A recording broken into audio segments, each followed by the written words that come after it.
If you cast your mind back, you'll remember a classic called the Gullwing. On this edition of Test Drive, we take a look at that vehicle's spiritual successor. This is the all-new SLS. And yes, it's blessed with wings, and it really does fly.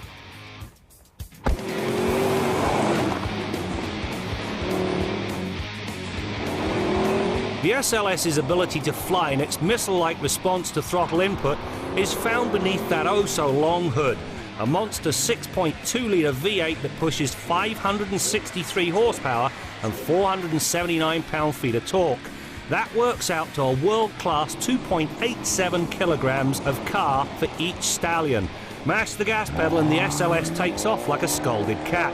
It runs to 100k in 3.8 seconds and turns the 80 to 120 trick in a scintillating 3.1 seconds. That is what you call seriously fast.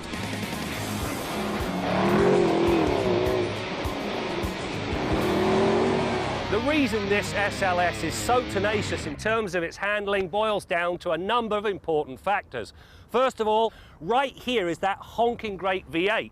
However, because it's behind the front axle, it means that technically it's mid-mounted. When you move to the back end, you've got that twin-clutch transmission and the differential. Between the two, a torque tube. What that does is balance the weight around the car. 47% up front, 53% at the back end. More importantly, the car is based on lightweight construction, and the oil pan, there isn't one on this car. The engine uses dry sump lubrication. When you lose the oil pan, you drop the engine down, which lowers the center of gravity. You add that lot together, my friends, and you have a car that goes well beyond expected limits. All of this power is relayed to the supersized 295/30R20 rear tyres through that 7-speed twin-clutch transmission and paddle shifters. The beauty of this box is the speed of the shift. They come so quickly the driver might miss them except for the dramatic change in the exhaust note whenever a cog is switched. The burble during the upshift or downshift is, well, mellifluous. The fact the spacing between the gears keeps the engine at its roaring best until the driver is forced to lift certainly helps the performance side. The SLS, well, it has a top speed of 317 kilometers an hour. The SLS really is a driver's car. The multi-adjustable seats provide all the support you could possibly want. The driving position is just about perfect. Ditto the ergonomics, they're very good indeed. Now, if you do decide to go with this car, you must option up to the Bang & Olufsen sound system. Certainly it's a rather expensive $7,000 option, but the engine note, it is glorious. The sound from that sound system, even better. There are, however, two things I don't really care for.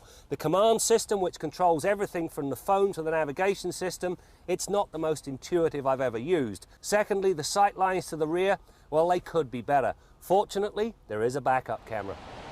Unlike so many supercars, which tend to feel rather temperamental when jogging along at city speeds, the SLS is vice-free, even when grabbing groceries.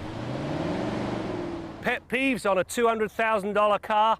Yes, I've got a couple. First of all, you can add almost $30,000 worth of options. Secondly, there isn't a whole pile of trunk space. In essence, you take the toothbrush, but you buy the toothpaste when you get there. The third thing, I love these gull-wing doors and what they do for the car. However, I hate the fact that sooner or later, I'm going to end up in hospital getting stitches in this old noggin because of this sharp edge right here. The SLS's extreme alacrity would not be worth a hill of beans were it not for its ability to carve a corner with precision. In a nutshell, the handling characteristics are as sweet as the powertrain. The double wishbone design banishes body roll without feeling the least little bit stiff. Throw in a nicely weighted steering setup and the SLS goes where it's pointed in a hurry. Mercifully, the 265/35R19 front tyres reduce understeer as the electronic nanny reins in the oversteer tendency. As for the electronic oversteer, there are actually 3 settings, including an off position. It takes a foolish man to use this setting. Things happen so fast it takes someone blessed with Michael Schumacher's driving prowess to catch the SLS if it does go sideways. The SLS is a terrific sports car, as it should be for the price it commands.